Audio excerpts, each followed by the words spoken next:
Hey, welcome back to the podcast, Evil Dungeon Master Universe Podcast. I am your host, Vince, the Evil Dungeon Master, and it is Monday. Time for another podcast. Hopefully, you had a great weekend. If you gamed or didn't game, doesn't really matter. As long as you had a great weekend with the ones that you loved or the thing you love doing, that's all that matters. Anyway, saw Beetlejuice 2 this weekend, and it was pretty good. I wouldn't say it's better than the first. Obviously, sometimes sequels never live up to the original. No spoilers, but the story was a little interesting, and I like how they tied in some of the original stuff to what is now the new one. Uh, some cast members were notably missing that were small or minor, and one that was kind of major, but after reading, I completely understand. So, no more spoilers. Go ahead and see it if you enjoyed the original Beetlejuice. You'll get a good laugh throughout the entire movie. I recommend it. If you want to wait until it's like on something like streaming or something, that's fine. Also, finished up a really good TV show that's very underrated and should have probably got more notice. The Booth at the End, a weird concept that actually drew me really in. It was only a really short show. Had 2 seasons. Each episode was about 20 something minutes. And it's about people showing up at this diner to meet this man at the end of the booth, the end of the table, the end of the booth, the end of the table, whatever. Booth at the end of the diner, excuse me. And they would go speak with him and cut a deal to get whatever they want, but they had to do a certain task, as if he was some type of demon or whatever. They would ask for something, he would look inside of his book and tell them they had to do something in return. It never was told whether he was a demon or not. You just suspect he's something evil because the task that he had some people do sometimes was killing and or anything. The whole show takes place only in the point of view from the guy in the booth, the man as they call him. And it just keeps updating you with people coming in, telling their story, what they want, what they were doing. It's like a psychological type thriller. It really drew me in. So if you have a chance to find that, I know it was on Freeview and it was on Hulu for a little while, or you can probably go sail the seas and figure it out there.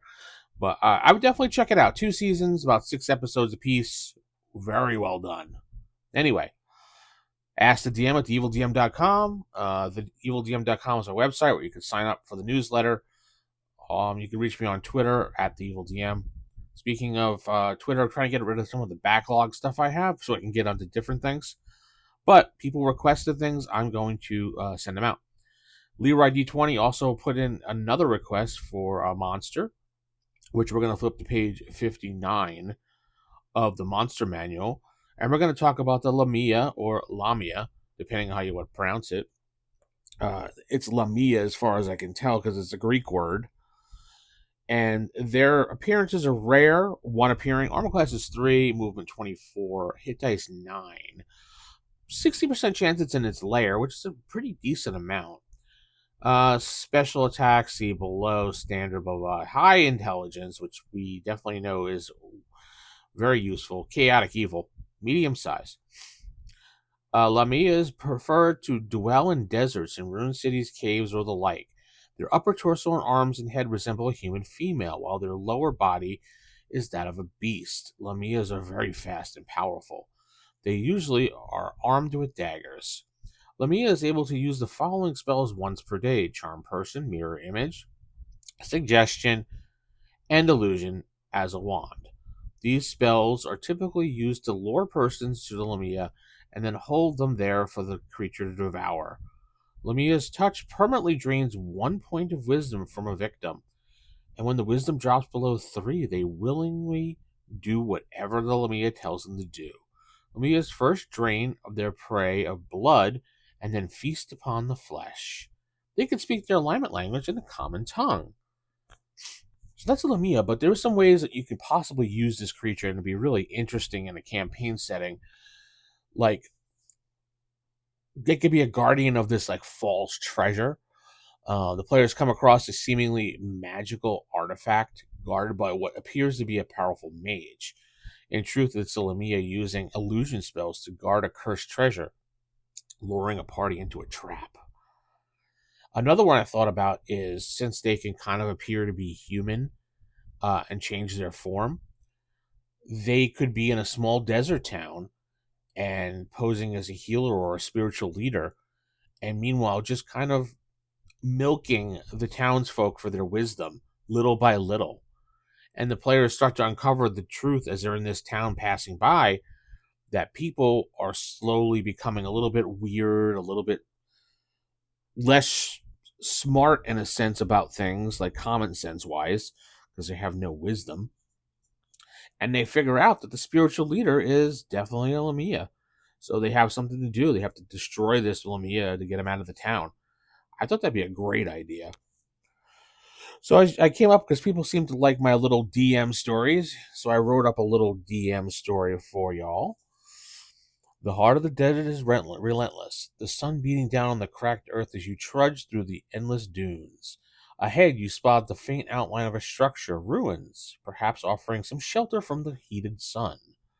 As you approach, a figure emerges, draped in flowing silks, with eyes that seem to shimmer in the harsh light.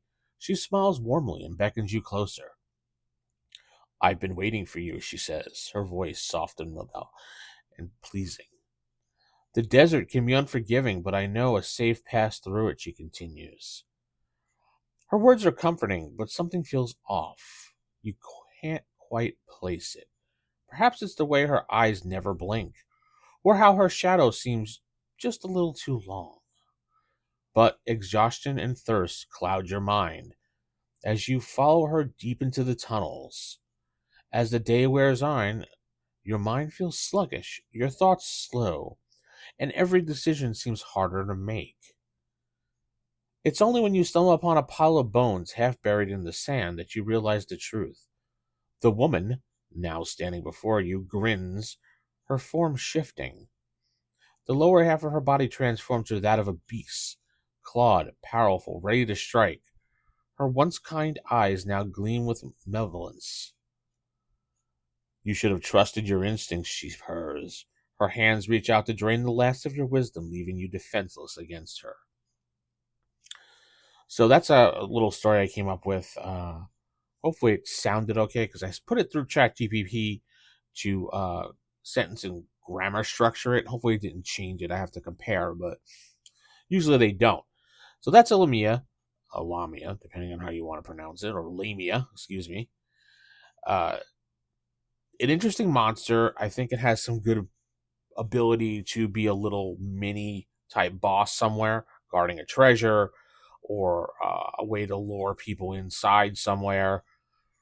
One of those type creatures. I don't really foresee it being anything bigger than that. And the ways that I've decided to maybe use her, as in guarding a treasure or a cursed town or something, posing as a spiritual healer, leeching off the townspeople, knowing that they have their source of food. I mean, they are highly intelligent, so why wouldn't they do something like that? Sneak into a town, spiritual leader, be a cleric or something, pretend to be doing healing. Meanwhile, you're not really doing healing because you're just sucking the wisdom out of everybody, little by little.